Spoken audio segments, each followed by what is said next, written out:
Pantry. So today I'm going to be canning pork. So I've roasted off some pork. I didn't have time to can it, so I froze it. It's all ready to go. All I'm going to do is heat this up. This is going to be super simple. It's a small batch canning process. I've got 7 pint jars out, all regular mouth. It's my favorite jar, actually. I don't any of the regular mouths. I like the way they look. Okay. I'm going to be using Forjars canning lids. Forjars canning lids. The bomb. I have not had a fail yet. And the only reason I think I would, because these lids are so good. The plasticine, the sealant on here is measurably thick. You can tell the difference. And it's got this lip on there, so it's very difficult to not center your lid on the jar. Older lids, you could kind of slide them off kilter and maybe not get a good seal. These, once they're in place, they're in place. I absolutely love them. So thank you to Forjars for sending me these and giving you the opportunity to get your own, because canning season, gardening, fruit trees, all this stuff is going to be coming full force at you, so stock up now. And I've got down in the description box is a link to Forjars with a coupon code, and it's just all caps, Linda's Pantry, no apostrophe. Put that in there and you'll get 10% off your order, and they're super fast. They're in Florida, but you'll get your jars within a couple of days, or your lids within a couple of days. So today I'm going to do a recipe that I did a while back for the family, and we loved it so much. They said, oh, why don't you put that in a jar so we have it whenever we want.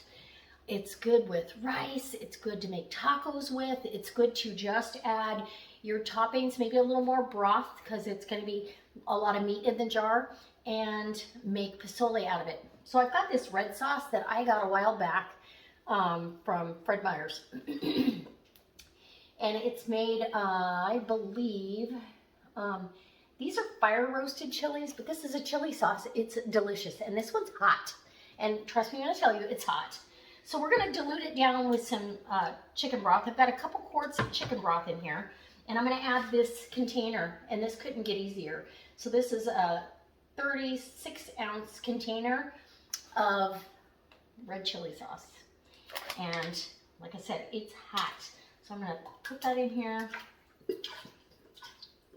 And that's going to be the liquid. And liquid in your jar when your meat's par cooked, and even when it's not, I typically will add broth. You don't have to for raw packing, but for par cooked meat you do. But even when it's raw packed, I do, and you do you if you don't want to. I like my meat completely submerged in the jar. So that can go to recycle, and I'm going to go ahead and get this on the stove, get it heating up. I'm going to reheat this meat up. So hot jars or warm jars, hot meat, hot liquid, super easy. Okay, come on in and I'll show you how easy it is to put this together. And I'm doing this after work. These are going to can for 75 minutes while I go do the rest of my chores and hit the garden with some water. All right, come on in. Okay guys, well, my stuff is heating up. I wanted to go over, I'm glad I diluted that as much as I did, because it's hot, it's spicy, but it makes the best, rice with the pork for a dinner, side salad, and that pork rice is delicious. And or to make tacos, a quick taco, or you can take it and make enchiladas. Anyway, while that stuff is heating up, I've got all my equipment out. So I've got my Forjars lids, obviously, my canning funnel.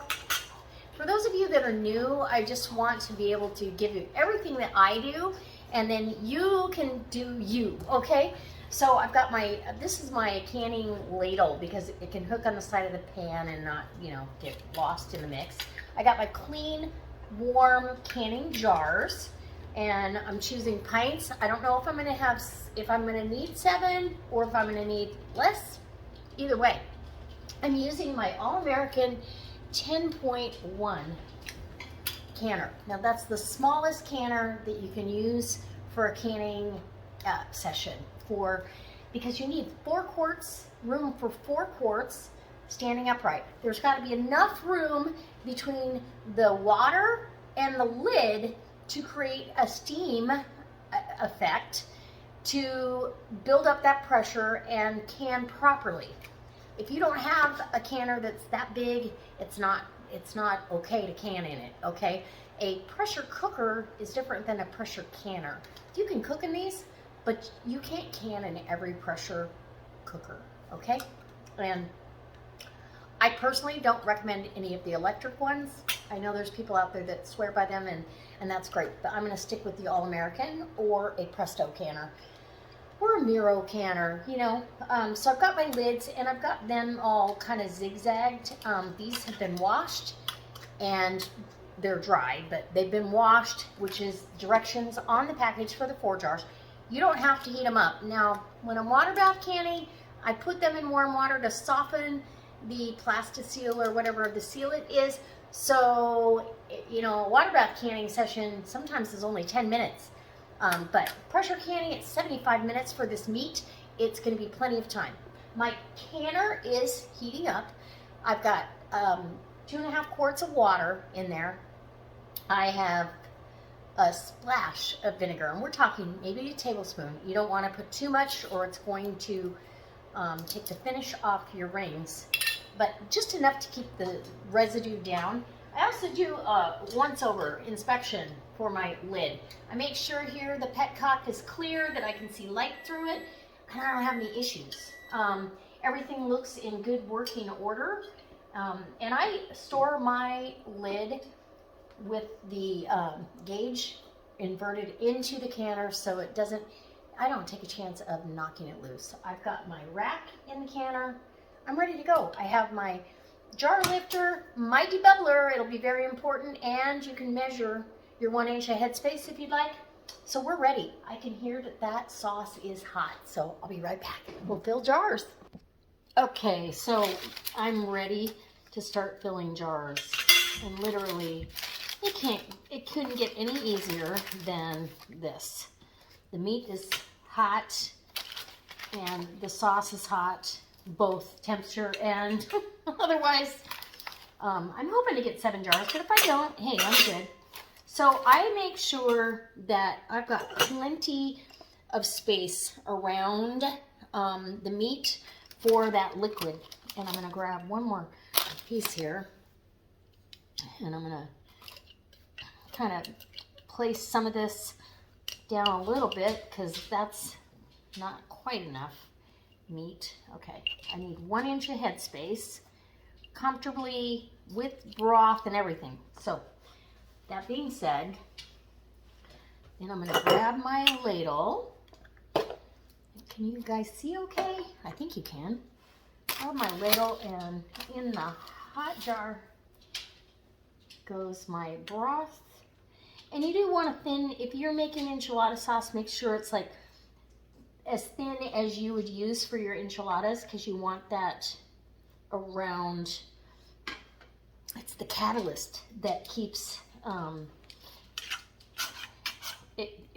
that's the catalyst that helps the canning process around whatever product it is, whether it's beans or meat or whatever the case may be. And then I'm going to take this, and I can double check with my, and that I could probably,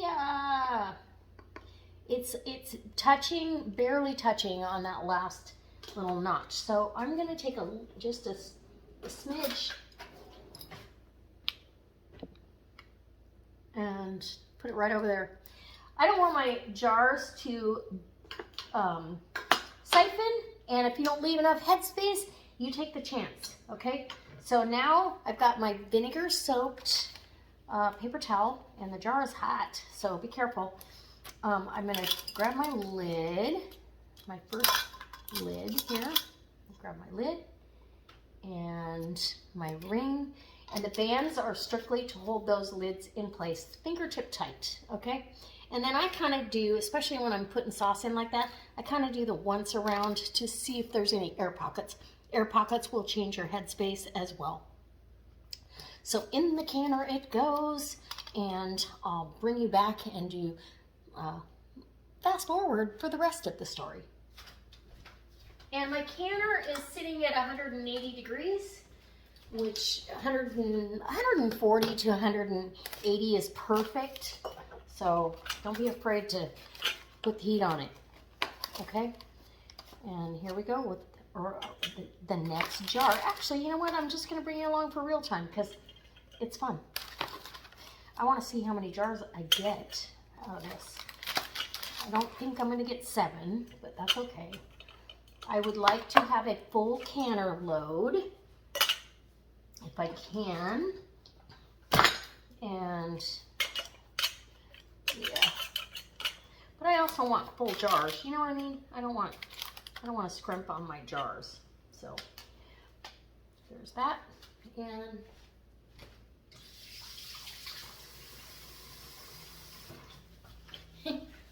it's kind of a messy job, guys. Okay. And any of this broth that's left, I will be saving it because I plan on some delicious enchiladas this week. And I'm probably going to use some plain pork or chicken that I've already canned and make some enchiladas. Get your debubbling going on. Make sure you get all around what you feel like is each piece of meat. And this meat is par cooked. It's by no means completely cooked. Well, I guess it is actually. I would say it's probably completely cooked. But it's not tender like what you would want. It's pork butt, so it's not completely tender like you would want. Inch of headspace, wipe the rim, and rinse and repeat. And by this time, you know, here in a couple of hours, I've got delicious pork in red sauce, like a pozole. All ready to go. Okay. I'm guessing just by my eyeball measurements that I might get 5 jars. I don't think I'm going to get any more than that, that's okay. I'm good with that. 5 is better than none. And you know, with the rest of the pork butt that I had, with this pork, I actually made Italian sausage. I mean, I took advantage of the sale. And yeah. Oops, I still need that funnel. All right. And be careful you don't splatter this. This red sauce will stain. So if you've got an apron you don't want stained or a top, go ahead and make sure you adjust accordingly. Sometimes when you debubble too, you will have to adjust the headspace. Seems like I'm putting just about a teaspoon too much in each jar. Get myself a lid.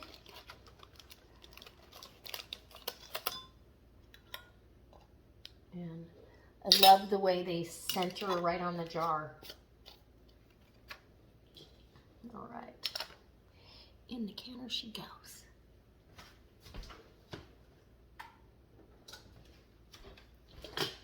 Now, if I had some beans soaked, I would be doing some beans in the canner, just a couple jars to fill up my canner. But I don't think I have anything that I can just throw in the canner. I don't have any meat thawed or anything. Otherwise, I'd raw pack some something. Yep, I'm gonna get 5 jars.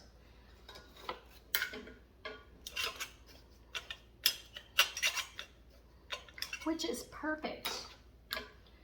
Couldn't ask for a better little deal than that. And it gets it out of my freezer where it will get lost in the shuffle more than likely. So I don't want stuff to get lost and, you know, where you end up not using it for the intended purpose. And the whole intention of this meat was to can it, what was left. And again, I got another spoon I've got to take out. That one was a little bit more. All right.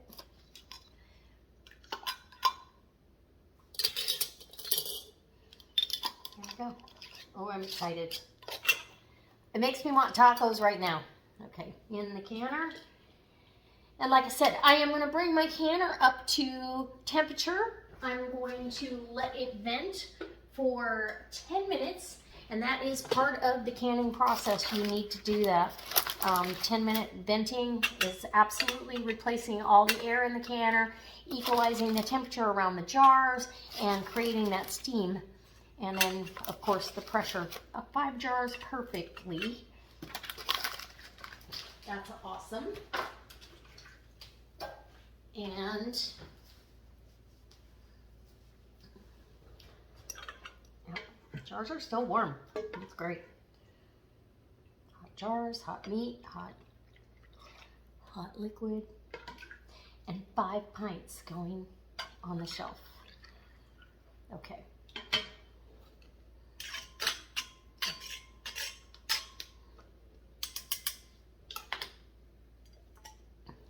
This in there and wipe that rim.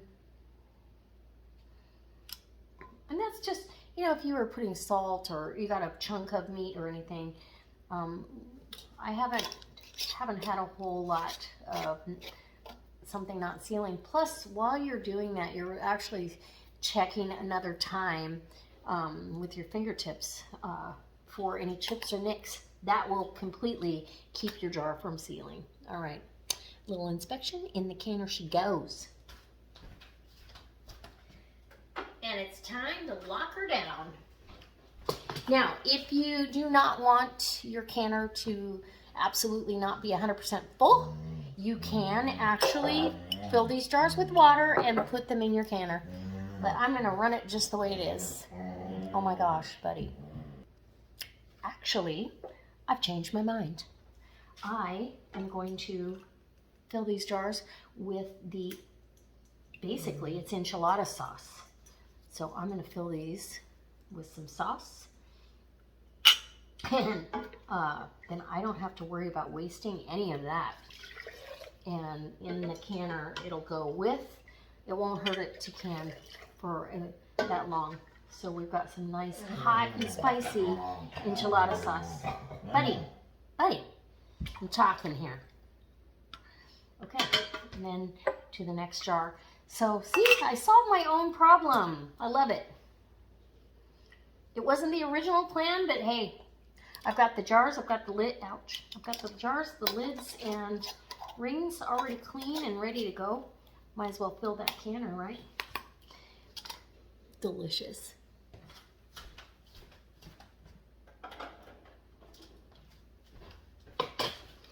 And one last jar, and we're good to go. And if there's any left after that, I'll make some rice. It'll be delicious. I don't think I'm gonna have enough to do the rice though.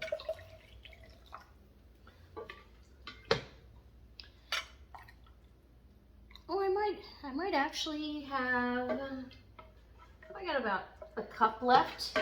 So that would be enough to flavor some rice between that and I don't debubble when it's all liquid like this. I'm just not gonna do that. Okay. In the canner she goes. And like I said, vent it for 10 minutes. Then I'm gonna put the 10-pound weight on it, and that's according to my altitude. And once it comes up to pressure, and it is 11 pounds on the dial gauge and a 10-pound weight, once it starts jiggling the weight, I will then adjust my temperature so I don't have it going too fast, and I'll start the timer for 75 minutes. The 75 minutes is up, and I'm going to tell you, I regulated this canner as close as I could get it. For whatever reason, it wanted to run pretty hot, even though I had it down on the lowest setting I've ever had it, and it still was it stayed pretty steady. And then, you know, bringing the canner off of pressure, you always are, you're in I did have some siphoning, as you can see. These jars are still expanded, so it won't be the 1-inch headspace when it takes the expansion off. I really don't want to lay that down on my canning mat because it's probably going to stain it. So I'm going to grab some paper toweling and we'll, wipe the bottoms off as good as we can. But yeah, I'll set them on paper toweling on top of my canning mat. And then tomorrow, when I'm all done, obviously I'm going to take the rings off, wash the jars, and label them and put them on the shelf. So I'm not sure which siphoned, whether it was the sauce itself, but I don't think so. The sauce should not be too expanded. It's still pretty much a inch of headspace. But I do have some siphoning in the water, a little bit of sauce, I would guess. And I've got this jar definitely siphoned. Yeah, I've got two jars that I see. See, you can see it's siphoned down below the 1-inch headspace. I'll use those first only because that's who I am. I am always going to use those canning jars first. Oh, can you see what's going on? There you go. Okay. And so you see how that jar is less. And this one as well. But this is real canning. So all this, I mean, I see oil and fat on these jars. You can see it. This is not without fat. And so tomorrow when I bring you back, I'm going to bring you back for a post-canning chat. And this one looks fine. It's expanded, but it looks fine. Doesn't have a lot of, and neither does this one. Neither one of those jars have a lot of siphoning. So tomorrow I'm going to come back and I'm going to do a post-canning chat because it's clear. I have, and a lot of you new canners, this is the sauce, but it's got fat and oils, and that's on the lids and rings. I'm going to bring you back and I'm going to let you know what actually sealed and what didn't. But oh, that one's not sealed yet. So I have all of them, but that one that is sealed. This one siphoned quite a bit. We'll give it some time and see. We may or may not have a seal on that one. If we don't, I'll use it in some rice tomorrow. But trust me, this is typical of a fatty meat and a red sauce combined. I don't know why, but it is. All right, I'll be back with another delicious canning session. Don't forget, check the next video and let me